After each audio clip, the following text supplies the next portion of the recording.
Assalamualaikum warahmatullahi wabarakatuh. Bertemu lagi di channel Ngomongin Hukum.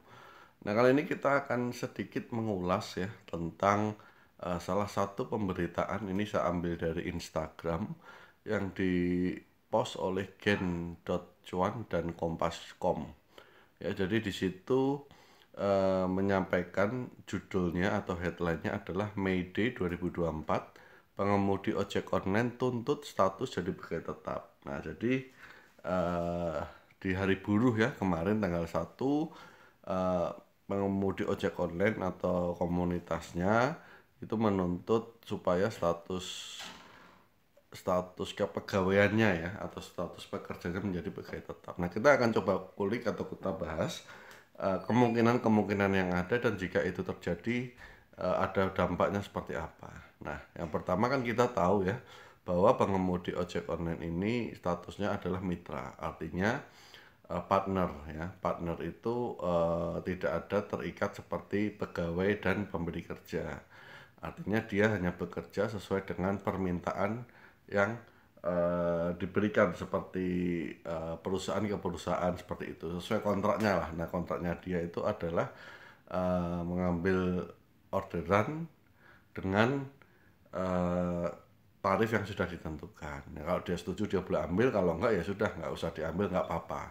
Kemudian jam kerja fleksibel dan lain sebagainya. Nah, oleh sebab itu karena hubungan perdatanya atau perikatannya adalah mitra mitra tersebut, maka harga bisa ditekan. Kenapa? Karena perusahaan ojolnya itu tidak perlu satu terikat dengan si pengemudi ojol dalam konteks ketenaga kerjaan. Artinya kalau dia ketenaga kerjaan, dia harus wajib memberikan BPJS kesehatan dan BPJS ketenaga kerjaan. Selain itu jam kerjanya juga wajib diatur.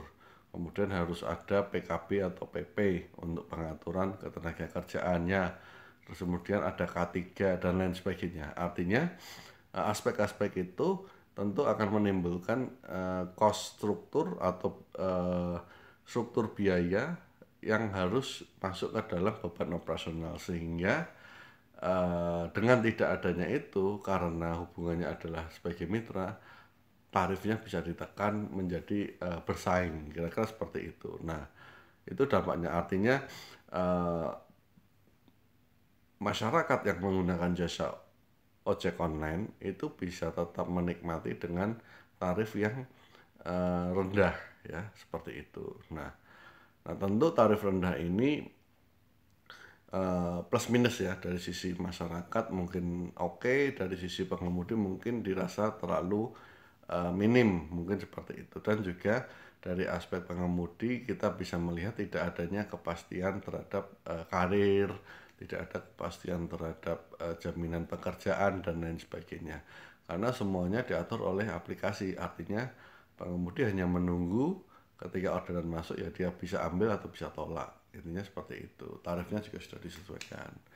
Nah, kalau kita coba rubah struktur kepegawaiannya menjadi pegawai tetap, di mana para pengemudi ojek online ini menjadi pegawai tetap eh, perusahaan ojolnya, maka akan berubah mekanismenya ya. Artinya akan muncul jam kerja ya.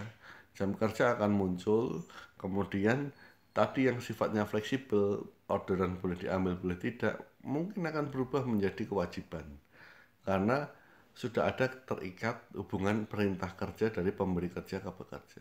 Dan yang paling vital atau menurut saya paling besar dampaknya adalah struktur biaya. Maka perusahaan ojol ini akan mengeluarkan operational cost tambahan akibat pegawai ojeknya ini menjadi pegawai tetap, seperti iuran BPJS kesehatan, iuran BPJS ketenaga kerjaan, kemudian dia harus menyiapkan jenjang karir dan sebagainya, kemudian dia juga harus menyiapkan K3-nya dan lain sebagainya, seperti itu. Nah, artinya akan berdampak pula nanti ke ujungnya adalah tarif yang dikenakan kepada masyarakat pengguna ojek online. Nah, jika strukturnya berubah menjadi pegawai tetap seperti itu, maka prediksinya atau diperkirakan tarifnya bisa lebih tinggi dibandingkan saat ini. Nah, dari sisi masyarakat sudah menjadi sesuatu yang tidak nyaman lagi, atau tidak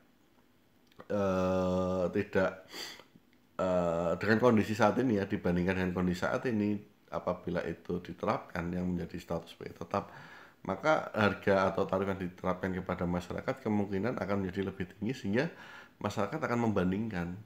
Dulu tarifnya katakanlah dari titik A ke titik B cuma 20.000 katakanlah. Sekarang menjadi katakanlah 25.000 atau mungkin 30.000 atau mungkin lebih tinggi, kita nggak tahu. Karena si cost operational cost itu akan dibebankan masuk dalam perhitungan pendapatan yang diterima dari masyarakat yang menggunakan jasa layanan, sehingga kalau mungkin di prorata tarifnya akan naik seperti itu. Nah, tinggal kita memilih nih, apakah model bisnis yang awal di mana sebagai mitra dengan model bisnis yang pakai tetap lebih menguntungkan dan lebih laku yang mana, seperti itu kira-kira. Kalau di perusahaan bisnis kira-kira pemikirannya seperti itu. Nah, itu gambarannya ya.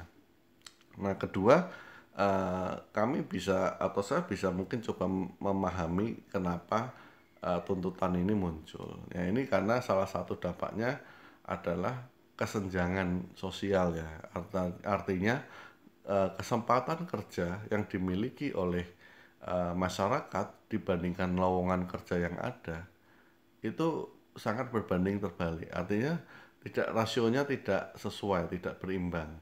Sangat banyak supply-nya dibandingkan lowongan kerja yang ada.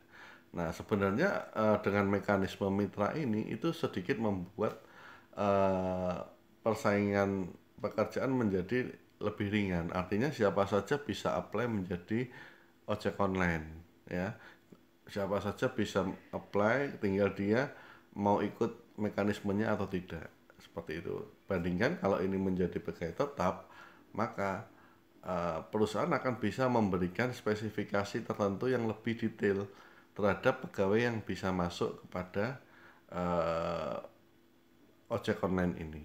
Mungkin spesifikasi tertentu akan menjadi lebih sulit untuk menjadi pegawainya ojek online dalam konteks pengemudinya menjadi pegawai tetap, seperti itu. Nah, memang ini PR bersama, artinya sudah beberapa kali ya didengungkan, tapi saya melihat kalau dari konteks bisnis sepertinya sudah bergeser. Kalau memang jadi pegawai tetap, saya pikir cost strukturnya akan menjadi berubah, sehingga itu nggak akan diambil oleh menurut saya, prediksi saya nggak akan diambil oleh pihak pemilik bisnisnya. Tetapi kalau mungkin ada kebijakan dari pemerintah di mana bisa menjembatani cost structure tadi dan sebagainya, itu mungkin akan lebih baik ya. Jadi yang kedua, ketika itu jadi pegawai tetap, ada nggak jaminan bahwa tarif yang diberikan dan layanan diberikan itu tetap atau minimal, lebih baik atau minimal tetap. Nah, itu yang mungkin juga menjadi PR atau untuk kita pikirkan bersama, karena penggunanya kan pasti masyarakat. Perusahaan kalau tidak ada customernya, masyarakat yang tidak ada menggunakan jasanya atau produknya, ujungnya adalah tutup perusahaan itu. Nah, itu juga harus kita pikirkan. Jadi tidak hanya melihat perpindahan status dari mitra ke pekerja tetap, tetapi juga dampak-dampak di sekelilingnya. Nah, saya pikir itu saja pendapat saya mengenai berita ini. Ya, pasti pendapat ada pro dan kontra, silahkan. Kalau ada pendapat lain dan masukan lain, kami terbuka ya. Terima kasih sudah menonton. Kita ketemu lagi di video berikutnya. Assalamualaikum warahmatullahi wabarakatuh.